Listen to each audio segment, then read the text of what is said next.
What's up, everybody?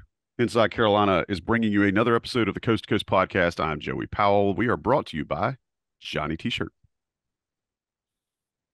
Welcome back in. Good to see everyone. Good to be seen. Appreciate you guys joining us for another edition of the Coast to Coast podcast here on InsideCarolina.com. I'm your host, Joey Powell. With me, as always, the two guys that bring you the best basketball insight in all of the free world. Sherrell McMillan, Sean Moran. Boys, how you feeling? Doing well. Looking forward to the season coming up shortly. Yeah, there's a lot of Big Ten basketball on just right on the other side of that horizon, buddy, I and I was I I know was you're excited. I was pretty happy to see Jimmy Boeheim's press conference talking about the Big Ten, so that made my day. Sean, if nothing else, I'm excited to get back into your aptitude for shade at the Big Ten basketball. Sherrell, how you feeling, dude? I'm good. It's chilly. I'm outside doing a podcast, so it's basketball season Yeah, man, officially. this is we're doing this, and you're on a different porch. You're not Uh, screened in now, so right. it's one of those where I said before we started recording, if the werewolf comes up behind you, I may or may not give you an advance warning. Depends on how good the thought you're going on is. So if you're in the middle of a really, really good segment, you might just have to go that way. Like I'm just I'll putting that out there. do what it takes. Do it for the people, man. We appreciate it. We appreciate you, the listener slash viewer, however you're consuming us tonight. We're thankful. Appreciate you guys being here. Remember, subscribe, rate, review. If you got problems with what we're saying, you don't like what we're doing, let us know. We definitely try to be better about that. And if you do like us, definitely give us a good review. We appreciate all of the 5-star love that you can give us. Guys, some news broke just as we got ready to jump on here tonight. We got the preseason awards were announced by the ACC media, and surprise, surprise, UNC is strongly, strongly represented. I'll run down some numbers for you. Um, Armando Bacot is your Player of the Year preseason award winner. He got 82 of the 101 votes. UNC got 88 of the 101 votes because Caleb Love got 4, RJ Davis got 2. Um, Speaking of Armando, he needs just 219 rebounds to pass Tyler Hansborough for UNC's most all time, and he needs just 12 double doubles to pass Billy Cunningham's mark for most double doubles in a career in Chapel Hill. Shout out to Ross Martin of Inside Carolina for that stat that he posted earlier today. Guys, also, Armando gets some love being on the first team All ACC squad, as does Caleb Love, getting some love on the first team All ACC squad. Armando got 100 of the 101 votes. Caleb Love got 58 of the 101 votes. That first team is rounded out by Isaiah Wong of Miami, Tarquavian Smith of NC State, and Jeremy Roach of Duke. Second team, Jalen Gardner of UVA, Derek Lively, Duke freshman, highly touted freshman, uh, Mutz from Virginia Tech, the kid from Clemson, PJ Hall, and RJ Davis also making second team. I got 14 votes. Guys, all of that is nice and great, and I think we all pretty much expected that to fall for the UNC players. What I want to ask you is what in the sweet Carolina University blue Jordan hell is going on that one media member did not think Armando Bacot was in the 5 best players in the ACC? Sean, please rationalize that for me. I don't know if I can rationalize it. I mean, in case they're looking out into the future and expecting his stats to decrease with the increased talent that is on UNC, could be one reason, or perhaps they think it's going to be a more of a guard dominated season. I don't know, but I think if you're looking at what happened last year, it's hard not to put him. It's hard to be that one person not putting him in the top 5 players for the ACC. That's two hypotheses I hadn't thought about, though. A guard dominant league, and then also, is UNC just more balanced? Sherrell, why is Armando Bacot not one of the 5 best players in this conference? Our friend of the program, Tate Frazier, would say haters, is what his answer would With a be. capital 8, yes. Yeah, Sean gave a much more diplomatic answer, and thank you, Sean, for keeping us balanced. But I mean, let's be frank, these awards don't mean much, but it is an honor to those guys. It's more of a reward for what they did towards the end of the season last year. I'm taking Luke May, for example. I don't think anyone maybe really thought he was going to be the ACC Player of the Year, that he was named the ACC Preseason Player of the Year, but it's a reward for how well he played, as a junior. So I think let's not take too much from it, but the only rationale is like there's some look at me going on, so that we talked about this off air. So when Mm-hmm. Baycott has a 7 point game with 3 of 10 and 4 rebounds, the person can say, "Look at me. This is my column about why I didn't vote for Armando Baycott preseason All ACC." So it's media members, we like attention just like players do, just like entertainers do. There's a lot of ego involved, a lot of I was right, I was wrong. So I think that's really all that is. It's just eventually someone will come out and get some content out of it because they can say, "Hey, if you want to understand why I didn't vote for Armando Baycott, come over and check out my blog or my Substack or Yeah. my paper or whatever." But again, most of this stuff doesn't mean much. Shout out to the sports writer from the Butt Crack, South Carolina Journal Illustrated that had that vote. And I want everybody who's listening to remember us saying this the first time Armando doesn't drop 20 and 10. When you see some random writer on social media saying, "Here's why," click, and they send you that click. Don't eat the clickbait. Um, but I'm sorry, I had to lead off with that because it was so mind numbing to read that. Sean, go ahead. I was gonna say, I mean, to be fair, I feel the thoughts of people going into the season very rarely do they play out in reality. I mean, I think last year Paolo Banchero was preseason player of the year. He obviously had a good season, but Alondas Williams, who wasn't on any of the preseason lists, was the one that won the player of the year. So I feel there's always going to be things that come out that nobody is expecting. I'd be curious to see how often the preseason player of the year has actually won the player of the year. I feel like I should know this, and I used to know it, but I don't. That's the type of thing Sherrell will look up as you and I are talking and have the answer. But I think that just goes to show that, hey, right now there's a lot of expectations on what is going to happen strictly on last year and really the end of last year, where there could be a lot of who knows what's to unfold. Right. So look at it as an award for the end of last season, not as a predictive type thing. But again, people are gonna people, so I'll leave it at that. I'm not gonna get fired up for preseason. So I do want to ask this. I do want to ask this, and I hope you guys can at least help paint some context here. Can you think of a player in ACC history that has had the career progression that Armando Baycott has had that would have gotten the preseason player of the year award as a senior and then would not have made first team or something? Like, I can't think of anybody like that. I know that Garrison Brooks got preseason player of the year kind of by default in a year where seemingly everybody graduated or left the conference.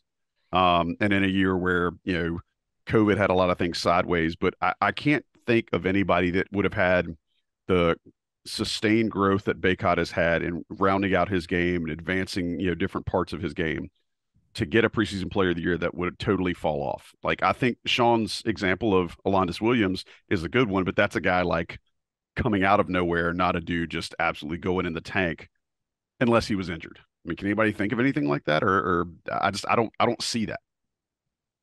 I think that's a good point. I got nothing. I agree. Sean, is there anything you could do to debunk that, or do we still think it's probably just some media member maybe putting stock into, like you said earlier, a guard-oriented league, or maybe UNC just being more balanced? Nah, I would put it in what Sherrell said, and probably somebody that just didn't wanted to go against the grain. But it did make me look up Armando Baycott's stats, and I know we, just speaking on the Zayden High listing on how people can improve freshman, sophomore, junior year, but I know he was efficient, great rebounder. I guess I didn't realize he was actually averaging eight rebounds a game as a freshman. But anyway, sidetrack on Armando. Well, okay, so all this to say, I think this gives everybody who's listening to this show, it kind of reinforces the excitement that they've got for the season and the fact that UNC is bringing back an absolutely loaded squad. And y'all, I would be remiss if I did not mention the gold that Sports Illustrated dropped just yesterday in the recreation of the 1982 Sports Illustrated cover of Dean Smith with Doherty, Jimmy Black, Worthy, and brain fart, Perkins. Sam Perkins? Yeah, Perkins. They recreated it this year with the exact same pose, and now Hubert Davis almost wearing the exact same, like, it's at least same color combination, but almost exact same style suit that Dean Smith was wearing with his four returning players. in Leaky Black, RJ Davis, Caleb Love, and Armando Bacot. If you haven't seen that, and I'm sure everybody listening to this probably has, if you haven't seen that, go seek it out. It's phenomenal, and Carolina fans will absolutely eat it up. I'm sure it will probably be coming to a wall near you sometime. But guys, all that to say, this kind of reinforces what North Carolina fans are expecting with a veteran squad that should lead things. Sherrell, make the argument that that RJ Davis will have a better season than Caleb Love. Go. Off guard. Yeah, Caleb Love isn't off guard. That's correct. Go ahead. I would say that the argument would be that RJ continues to progress as a lead guard, that he continues to cut down on the turnovers. They went, if you remember their freshman year, Davis and Love turned the ball over, it felt like all the time. Yeah. And they completely got rid of that last year. So I would expect that to go down. I'd expect the assist numbers to go up, just because the team should be more balanced. The team should have a little more depth. Whether or not Hubert Davis chooses to play that, we will see. And then I think his 3-point shot will continue to, his percentage will continue to improve as well. I mean, I don't think 40% is far fetched for RJ Davis, considering the space that he's going to have because of Pete Nance, because of Armando Bacot, and because of Caleb Love. You know, people.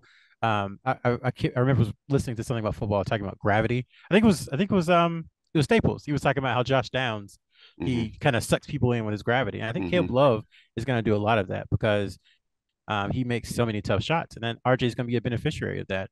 You can only defend, so many people at a time, or double so many people at a time. Somebody's going to be open. I think that's one of the ways that RJ Davis has a better season, is if teams decide they're going to stop Caleb Love and they're going to stop Armando Bacot. Well, RJ Davis is the leading scorer in New York State Catholic school history, so he can score. And I think that's how he has a better season if he does. That is a very much pick your poison strategy that a lot of opponents in North Carolina are going to have to use this year. All right, Sean, similar question. I'm going to ask you something different. How does Caleb Love become Conference Player of the Year, or at least Player of the Year on this UNC roster this year? Well, he continued. I mean, this time last year, we're saying Caleb Love and RJ Davis need to make a huge leap. I mean, because Caleb Love was, from a percentage and efficiency standpoint, was historically bad as a freshman, 27% from three, 35% from the field. And he made a very significant jump.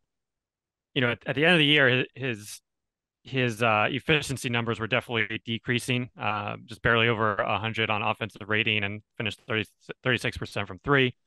But I think a lot of what people were waiting for, he started to move the ball a little bit better. He was still taking a lot of shots, but I think for him, because there was a Duke game, right, where he played fantastic, but there's a Kansas game that was the complete opposite. And there's a UCLA game where he didn't do anything the first half and then, turned it on. So he just needs to be more consistent. But I think for him, he really developed the range on his shot last year, where you felt confident when he was shooting from 5 feet beyond the NBA line that it was going in after he proved it early.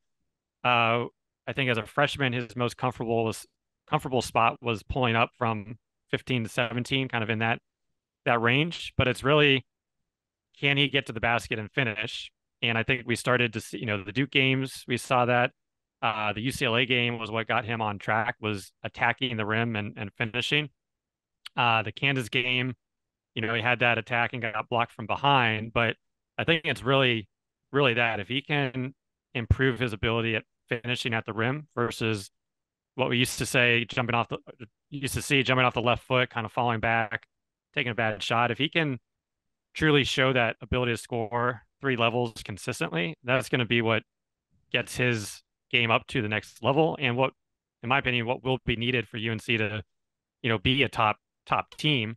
And then finally, it was the one where I had after the Duke game, was that he was hitting some of those 10-foot floaters that we'd never seen him hit. And of course, we saw those in Kansas that weren't falling. If he's added that to the game over summer, that's great. But I think for him, it's, and even in the Kansas game, it was like, hey, I missed a lot of shots in other games, but I hit the big shot. So it's going to come around at some point.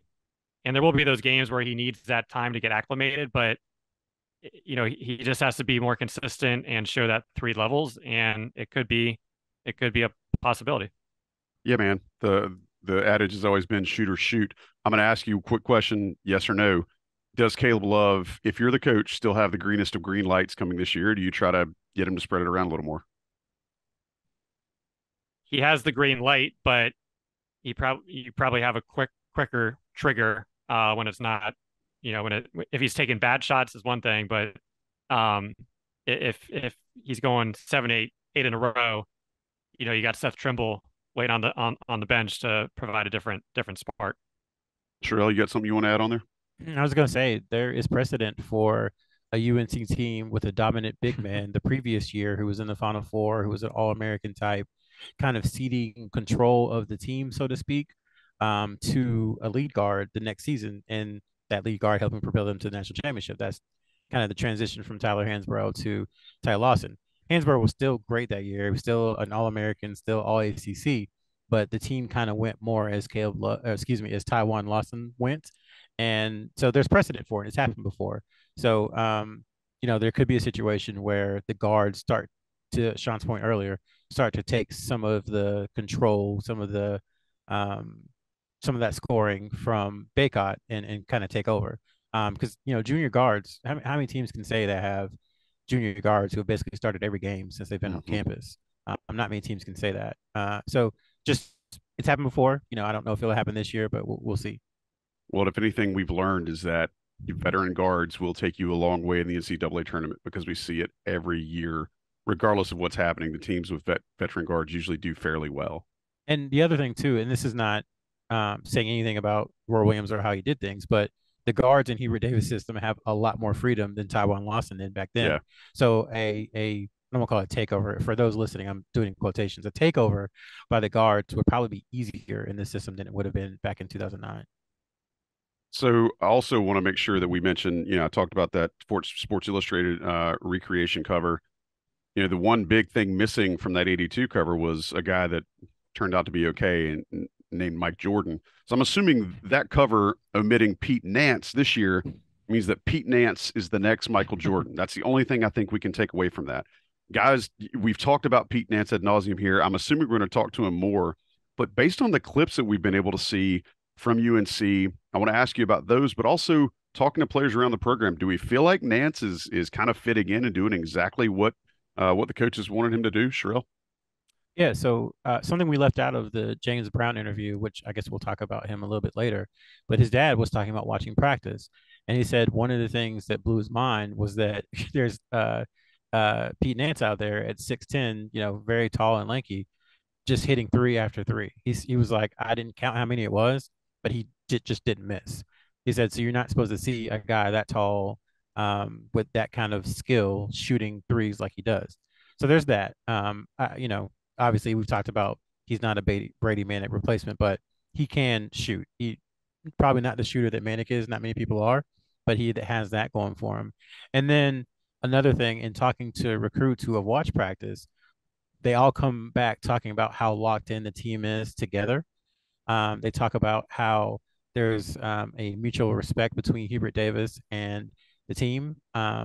And I think Nance is a big part of that. If you watch the clips that they've released, you kind of see him talking all the time. You've heard Caleb Love and RJ Davis talk about how he communicates very well on the court, defensively, offensively. And then Hubert Davis, in his comments, has talked about playing Baycott and Nance together all the time so they can develop chemistry. And I don't think you do that unless you really have faith that that person is not going to come in and kind of bother things as they were and only enhance them. So it seems like he's been a perfect fit. Sean, can you underestimate what it means to bring a player that has 4 years of, I know you'll scoff at calling Big Ten basketball, high major college basketball, but can you understate having 4 years of that under your belt and then walking in to a team as talented as North Carolina, with the momentum that North Carolina has, and seemingly so far, again, it's October, but seemingly plugging in perfectly? Can you underplay that at all? Well, I mean, I'm not going to go as far as that on the Big Ten, but I think having that experience, especially the last 2 years, will pay dividends. I think also he knows he's coming from a team that didn't make the tournament. So he kind of has something to prove that both to North Carolina as well as everybody else that hey, he can play at that type of level versus being maybe the best guy or best one or two on a mediocre team. But I think it also comes down to the personality, which I think is one of the things we talked about a lot before he committed and then afterwards is here's a guy that can blend in. And yeah, he's not going to be a manic replacement, but he offers that shooting ability. He's talkative, but not kind of demonstrative and egotistical way versus maybe some other guys that had come in. And now you're disrupting a team that where chemistry is going to be extremely important. So I think the playing at that level, versus a mid-major is going to be huge. Having the offensive skill set that he does in terms of what UNC is missing from last year, and then also just the personality standpoint to be able to fit in versus trying to stand out. Would also be interesting to see after last year the way UNC kind of didn't really have a great start integrating Brady Manick. I think it's also part of the way Hubert Davis was insisting on running secondary early in the season. It'll be interesting to see if UNC can integrate Nance in or if he has a little more seamless transition than Manick did. All right, guys, last thing before we take a quick break. What were you going to say, Sean? I'm sorry. I was just going to say a little more challenging when you had two players at the same position, with very different attitudes. So hopefully with one, it can be a little more seamless. Plus everybody else has a better understanding of how they can contribute and what they need to do as well. Also correct. So there was other piece of news that came out this week before we recorded the show that we want to make sure we talk about. North Carolina got the preseason APP #1 ranking. APP. You down with APP? North Carolina got the #1 preseason AP ranking. And Sherrell, I'll come to you first. How does having that marker, that target, that kind of hunted mantra on their back change the way this team approaches games? I don't think it changes it a ton. So a couple of things. One, the great Roy Williams always used to say that he'd rather have his teams be, people think highly of his team than no one care. So I think that's always important. But this team, they've seen the highs. They know what it takes to kind of get back. They've seen what happens when you win and what you get when you win. So I don't think Hubert Davis will really have to get on them about reading press clippings or anything like that because they've had a long time to kind of soak in that. And I think they realize that now's the time to start work because, the work for March and April starts now or started September 26th or whenever they started practice. So I don't think he'll have to worry about that. I think they'll be pretty dialed in, honestly. I'm expecting a lot. And the reason for that is just when you come up that short as a competitor, like you talk about how those guys rallied after the Villanova game and everything they did was about, got to get back, got to get back. You think about the 2005 team, some of the classic stories that have come out about, hey, we're all coming back for one last ride. Let's get this done. I think that kind of spirit has been permeating the Smith Center over the last few months, and I think you'll see it when games start because, again, they know what's at stake, and they're not shying away from it either. At media days, at live action, they all talked about that being the ultimate goal. Usually, when people aren't ready for it or scared for it, they're like, "Oh no, if we make it to the Sweet 16, hopefully it'll be a great year." But they're all like, "We want to go to Houston. We want to go to Houston." So I think that speaks to kind of where they are, where their confidence is. Sean, I'll ask you a similar question. Hubert Davis's squad obviously found their rhythm when they stopped insisting on using the secondary break last year. And those are his words. He said that a lot during ACC media days. Do you think he tries to go back to it a little more now that he's got Pete Nance, who is more of a big playing the 5-4, the 4-5, or do you think he kind of sticks with where things were and tries to get Nance to integrate that way? Really good question. Not something I've given a lot of thought to, but I could see. I don't know. I'm kind of flip flopping in my head as I go back and forth, but I think probably try.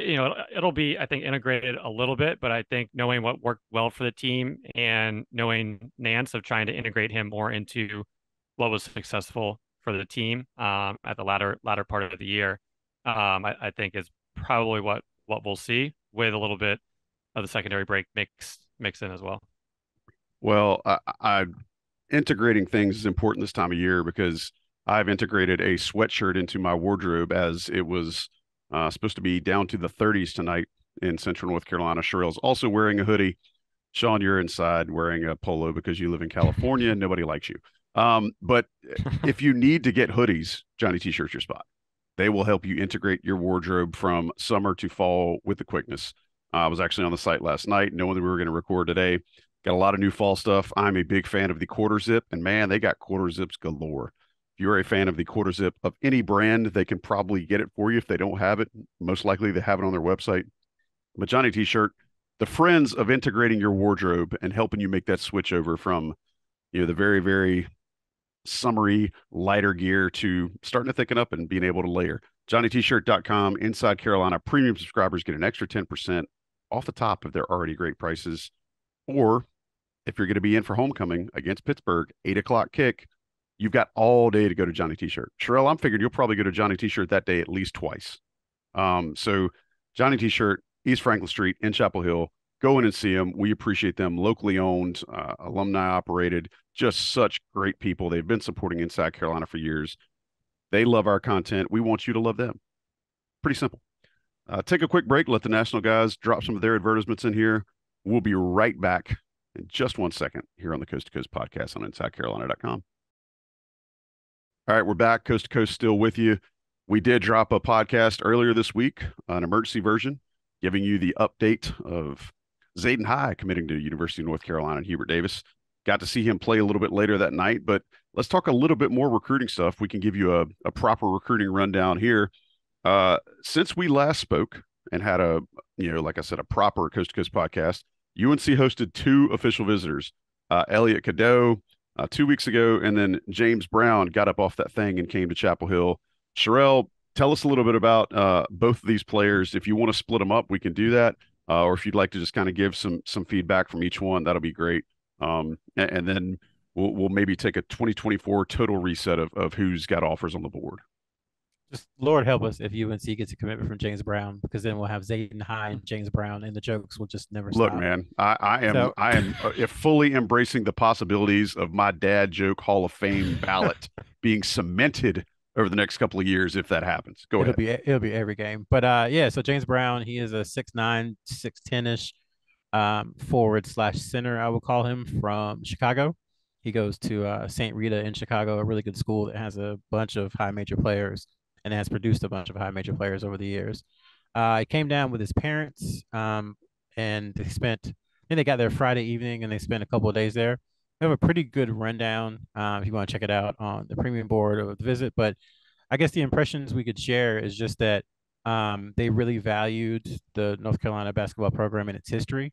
Going to the basketball museum that UNC has was something that Brown's father, Courtney, really, really appreciated. And he learned some things, and I think that kind of helped him understand how big basketball is at North Carolina. He talked about going into the Smith Center, seeing all the banners, and just kind of having a surreal moment that, the coach of North Carolina is offering his kid a scholarship and wanting him to come to UNC. He said that was surreal for him. For Brown himself, the big takeaway is that he felt like he really fit in with the team, that they kind of had some instant chemistry. And then he really liked the Jordan photo shoot, putting on every different Jordan and all the Carolina uniforms and all the different permutations of those things. So that's kind of things I would point out. I think it obviously official visits at UNC almost always go well. And so he's in the middle of I think it's 4 visits in 4 weeks. So he was at Missouri 2 weeks ago, Missouri 3 weeks ago, Michigan State 2 weeks ago, UNC this past weekend. He's scheduled to be at Notre Dame this coming weekend, and then the first weekend in November at Illinois.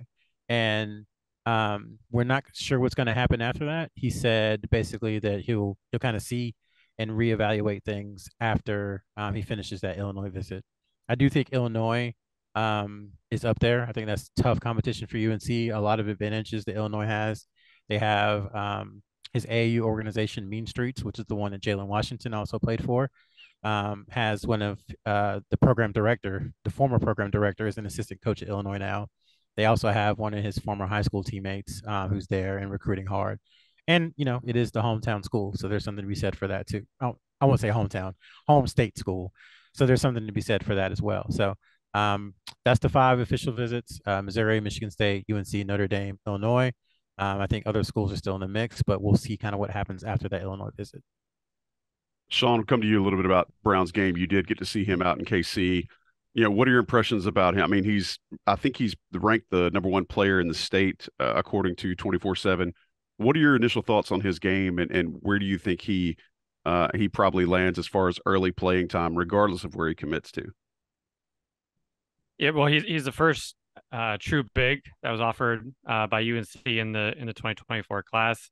And I did enjoy watching him in Kansas City, as well as some of the video afterwards. But I think he's a guy that he knows he's a big, but at the same time, he can handle the ball a little bit in terms of pushing the ball up the court. Can finish left hand, right hand. Can do it very well. Right around the basket with either hand, and can step out. I'd say about 12 to 15 feet. And he plays really hard. And at the same time has a good passing ability and is probably a guy that would be in school for a few years. So I think what we've talked about those guys, and if you can get them at the end of the day, is going to be a lot better than a one and done for the most part. So in terms of, I think when it comes to big men at UNC, after Armando, there's going to be question marks unless any grad transfers are brought in.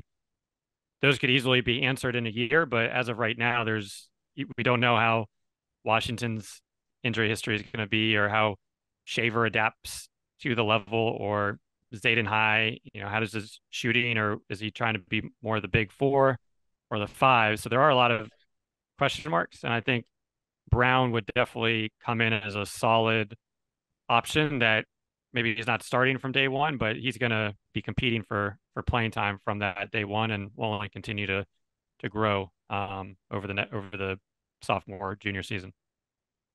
All right. Appreciate the wrap up there. Sherrell, you can talk a little bit about Elliot Cadeau, came in the week before. Yeah, so a little bit of, I guess, breaking news. By the time you listen to this, we confirmed that Hubert Davis and assistant Brad Frederick are heading to Missouri to link prep to see Cadeau on today's Monday, so today's Tuesday, so that'd be Wednesday. On Wednesday when this is live. So yeah, that's another visit. I think that's Hubert Davis's second trip to link prep. I think the assistants have been there a couple other times. We're not able to track them as closely, but they're definitely paying a ton of attention to Cadeau. And the visit 2 weeks ago, again, when North Carolina gets you on campus, they are really good at official visits. The university kind of sells itself. I think some of the things that caught his attention, again, you can go back and read our recap with him from after the visit on the premium board. The things that got him, I think UNC showed him clips of former Carolina point guards and just what they were able to do. And then Hubert Davis showed him a lot of RJ Davis and Caleb Love, and how both are kind of point guards, and both have the freedom to do some of the things that they want to do in his offense. And RJ Davis was his host, and that was a big message from RJ Davis, is that, not I can do what I want, but I'm able to do a lot of things that Coach Davis allows, because he trusts me. And a big thing for Cadeau is going where he's wanted. And I think the more attention that UNC can continue to show with these trips and visits and all that good stuff, I think the better. As far as a timeline for him, he has an official visit set for Louisville. I think he'll be there on Friday.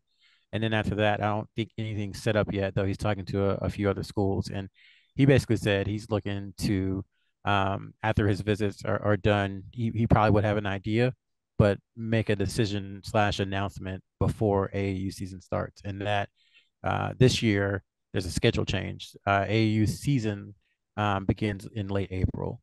But a lot of teams play small tournaments, but like the big shoe companies, the live periods are in late April. So tracking right now as a spring decision. And he also still has kind of a reclass thing in his back pocket if he wants. He's saying that he wants to stay in 2024, but if a spot opens up at a school he likes or something happens, then he does have the option to reclass into 23. Sean, I'll ask you the same question. By the way, Sherrell, I got to say, I love when you guys are able to get quotes from the parents. Not because I feel like it's telling about where they're going to go, but I just think it just gives a lot of different flavor from what they're seeing and how they're experiencing things. And I probably didn't appreciate it as much before I had my own kids. So love when you guys are able to talk to the parents. Sean, speaking of Cadeau's potential reclass, do you see a kid like that? And again, not judging his talent at all, but just kind of looking at his size and where he might fit. Do you think a kid like that reclasses a year early would still be looking at as much playing time if he does kind of move things forward a year? Normally no, but I think with him, we've talked about the age, especially with him and Boogie Flan. I mean, I think Mhm. age wise and physicality, he's not going to be growing that much. Strength wise, well, probably still a little bit strength wise, but not height wise, most likely. So I think he's more of a.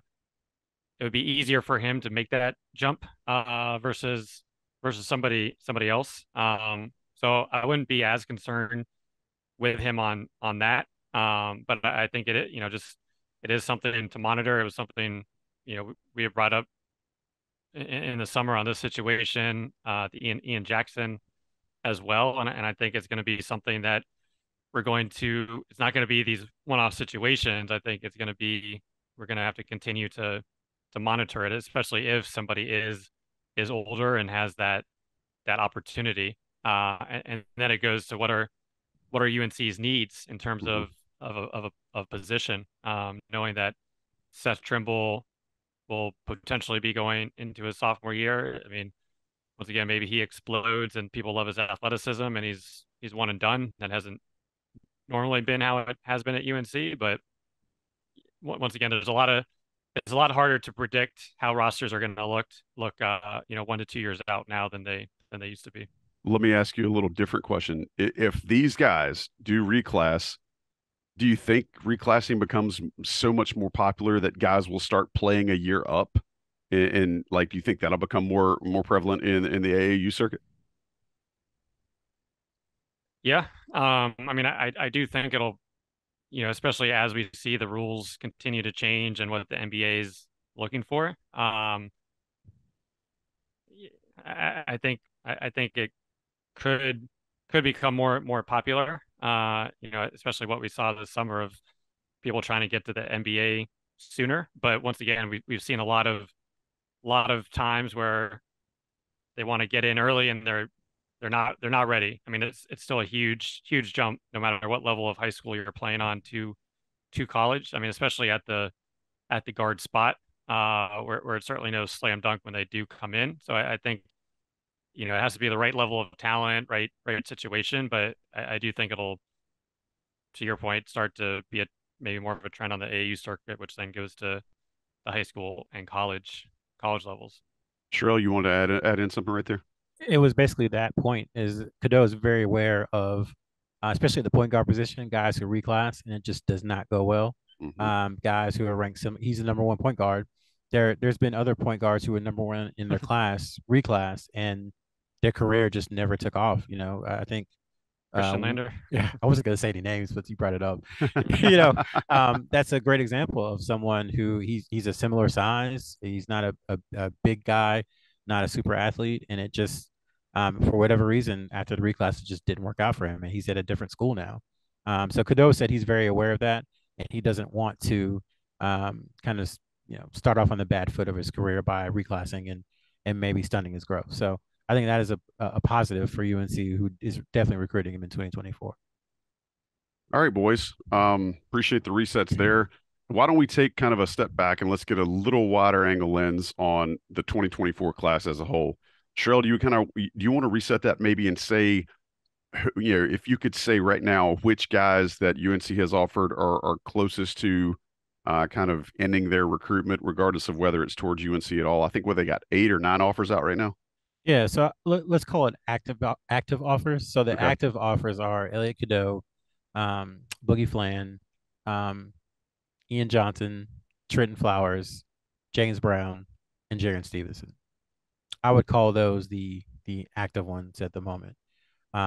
We'll see if they look in different directions, especially at the lead guard spot. Once they get a better feel for what might happen with Flan and Cadeau. Mm-hmm. But that's where they are right now. And um, of those, it's hard to say because Jaron Stevenson, he's been on Carolina's campus a lot. Mm-hmm. We know that he does like UNC, but he wants to go through this process and kind of see where he stands and see what other schools have to offer. So, that's one where you could pop up on a random Tuesday in November and he's just like, you know what, I'm done. And he could commit to a school, or it's one that could drag out. I don't want to say drag out, one that could extend into next summer, frankly. So we'll see there. If I had to guess, I would probably say Brown. He talked about once that Illinois visit is over, how he was going to reevaluate, but he wouldn't be able to take an official visit again until August 1st of next year. And that's a long time, especially as other players develop and spots start to get filled up. I feel like when you take uh, that aggressive scheduling of junior year official visits in the fall, then I think you maybe are closer than maybe you're letting on. That's just kind of my guess. That's not based on a report or anything. That's just kind of me trying to read the tea leaves. So I would say of those, I think probably Brown is the closest, and I think Boogie is probably the farthest away. All right. Well, that's a good synopsis, and kind of hopefully we'll give our listeners and our viewers a little bit of an idea of an overall timeline. Sean, the last question I want to ask before we get out of here tonight, looking at who, and again, let's use Sherrell's guide here. Looking at who North Carolina has active offers to, right? Ones that we will still consider to have a shelf life. Can you get a sense of what Hubert Davis is prioritizing here? I know you've always liked to say, he's recruiting shooters here, but I'm trying to look at this whole class and I see a lot of diversity. I see a lot of different skill sets. Which of these, if you want to, can you prioritize as what North Carolina is going to need the most, knowing what we know about what the roster may look like right now? And I know that's a big hypothetical, but I think it's something our listeners may want to understand about this class. I mean, I think for this class, you look at Jaron Stevenson being offered around this time last year, and then it was a good 4 or 5 months until Cam Scott was offered, and then kind of the floodgates started to open. I think you can go Stevenson as a 4-3, but what and then we had the questions: are they going to look at a big? That was answered with James Brown. Are they going to look at a point guard? And then that was answered with Cadeau and Boogie. But I think we talked about 2023. It's only a two man class, and how much emphasis has been put on 2024. And I think it needs to be a 3 to 4 person class because at that point in time, your big men currently question mark. So, there'll be a handful of them, but at what levels the question mark? And then if Seth Trimble is here, that alleviates some of the necessity for Mm-hmm. a guard, but you're going to have to make that transition. And if he's not here, then maybe you have a young Wilcher or whoever it may, whatever it may be. So, I think they're all priorities. As I say that, the point guard could be more of a priority given what could transpire. But I think right now you're looking at it.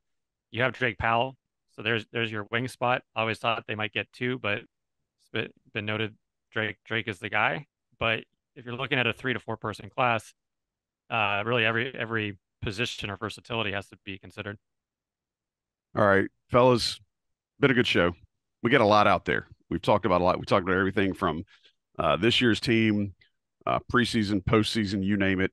We've talked about, guys transferring in, what kind of style Hubert might try to employ to bring guys up to speed. We've talked about official visits. We've talked about the 2024 recruiting class.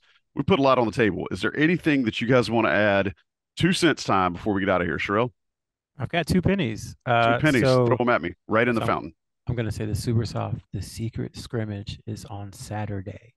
We can say that. We're not part of the official. It's We're not part secret. of. Oh, It's okay. secret. That's what I'm All talking right, about. listen. Okay, so look, you can say it on this show, but anybody listening to the show cannot say it to anybody else. There you go. All right. If you're There you listening go. or watching the show, you can't tell anybody because then you ruin the secret. All right. Yeah. So secret scrimmage, which is basically a scrimmage that no one can talk about, even though everybody talks about it, is this Saturday. Rutgers is coming to Chapel Hill. We were able to confirm that. We'll do our best afterwards to get some stats. People won't tell us anything. They'll probably tell Jeff Goodman. So there's that. Not salty at all. Man, that And was an then awesome, awesome side eye from you right and, there. I love that. and then Boogie Flan, his official visit was rescheduled, and he'll be here October 28th. Obviously, UNC has a big night game on the 29th, so that'll be a pretty good weekend for him to be in town, all things considered. His visit got delayed because of Hurricane Ian. I'll have a chance to do his he'll have a chance to take in his first UNC homecoming, which will be nice to see. And like you said, football game at 8, that never hurts. Sean, Exhibition game that night too. yep. Sean, you have 2 pennies you'd like to throw at us?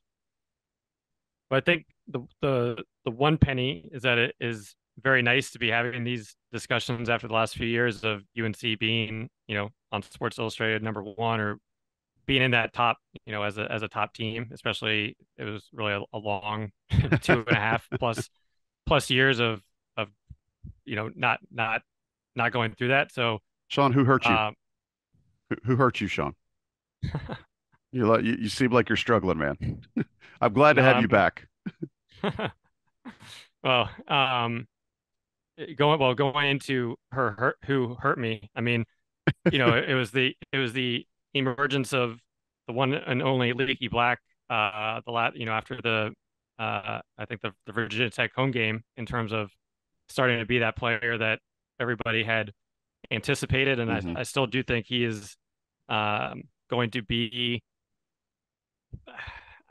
I think he will be, in terms of his development. I think will still be one of the main will be the main thing in terms of how far does this team go, because he did turn into such a defensive stopper, whether it's putting him on Keke Clark or a top wing. So you have that right off the bat.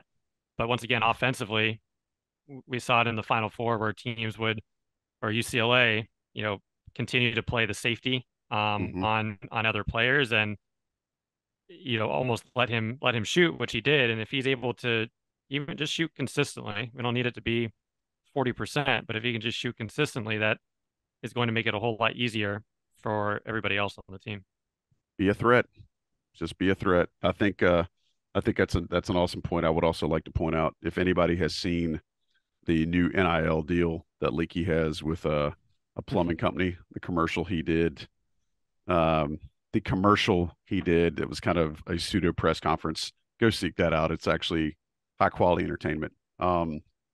Anything else, Sean, before we get out of here? Nope. All right. All good. Well, fellas, I appreciate you as always. Love what you bring to the show. The show does not exist without you. So we're big time thankful for you guys.